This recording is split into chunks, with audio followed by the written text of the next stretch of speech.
Joining us now, Republican South Dakota Senator and Minority Whip John Thune. Welcome, Senator. What do you expect to hear from President Biden tonight, or not hear? Well, I think he's going to try and create his own version of reality where his policies have led to this renaissance in America. But as you guys just pointed out, that's not what the American people are experiencing. And you look at the disaster at the southern border, you look at rampant inflation, you look at the fact that we've gone from energy dominance to energy reliance. You look at what's happening with respect to the national security around the world and the dangerous world that we live in, and the way that we're viewed by the world when it comes to America's national security posture. I think he's got a lot of problems, a lot of explaining to do, but I'm sure he'll try and gloss over all that and talk about how great things are, because that's what presidents do at States of the Union. And in this case, at least, I think he's got his work cut out for him, because the American people are not feeling, as you point out from the polls that all of them out there, and you hear it anecdotally too, they aren't experiencing that.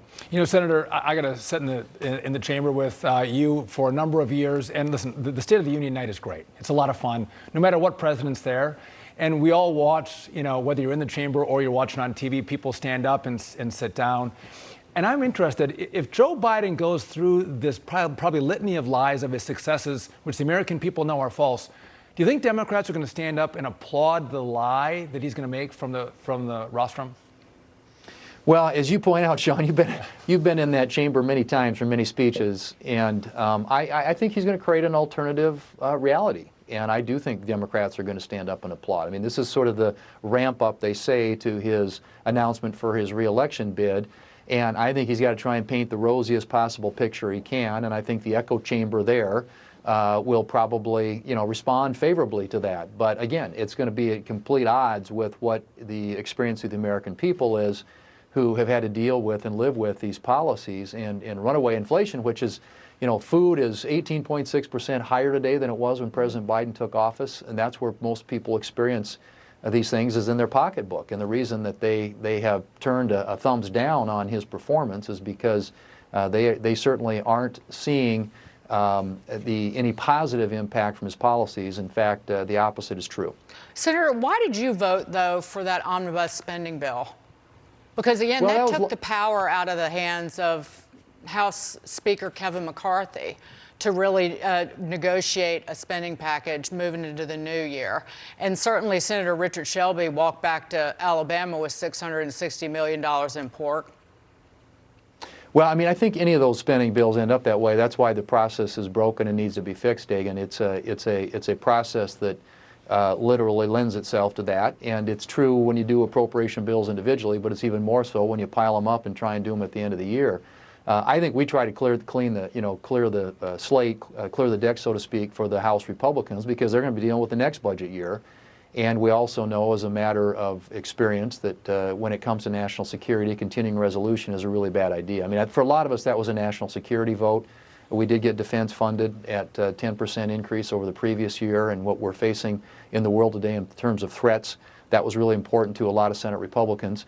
And his request, Biden's request on the non-defense side was, 14%. He got 5.5%. Granted, more than he should have, but any deal was going to be struck in a divided government with Democrats and Republicans. So, but I think it comes down really for a lot of Republicans who voted for it. It was a national security vote. You know, Senator, tonight, Sarah Huckabee Sanders is going to give the GOP a response. Good for her. What can we expect to hear from Sarah Huckabee Sanders? Well, Sean, I mean, we all know her well from her time here serving in the Trump administration, and I knew her way back when I was campaigning in Arkansas with John Bozeman, and she was running his campaigns. She's somebody, I think, at least in Republican circles, is well known, but she's known as a tough, articulate spokesperson who grounds her views in policy and principles. And those principles, I think, reflect what not only Republicans around the country feel, but a majority of Americans. I mean, I think she's going to talk about limited but effective government, personal freedom coupled with individual responsibility. I think she'll talk about economic freedom, free markets, and that sort of thing. And I think she'll, touch on things that she's going to be doing in the state of Arkansas, which I think will probably, as time will tell, will be a good model for other states around the country to follow. Senator Thune, see, Sean was bragging about getting to go to the State of the Union and being in the Capitol Rotunda. If I ever got invited, I wouldn't be able to go. I assume they would make you wear shoes. So, Senator, thank you. You think that's disqualifying? Okay. Thank you, Senator. All right, sounds good. Yeah, so I'm sure they let some people in there with no brain. So, yeah, point well made. Yeah. Senator Well, good to be with you guys. Enjoy watching it. Enjoy the night. Good to see you.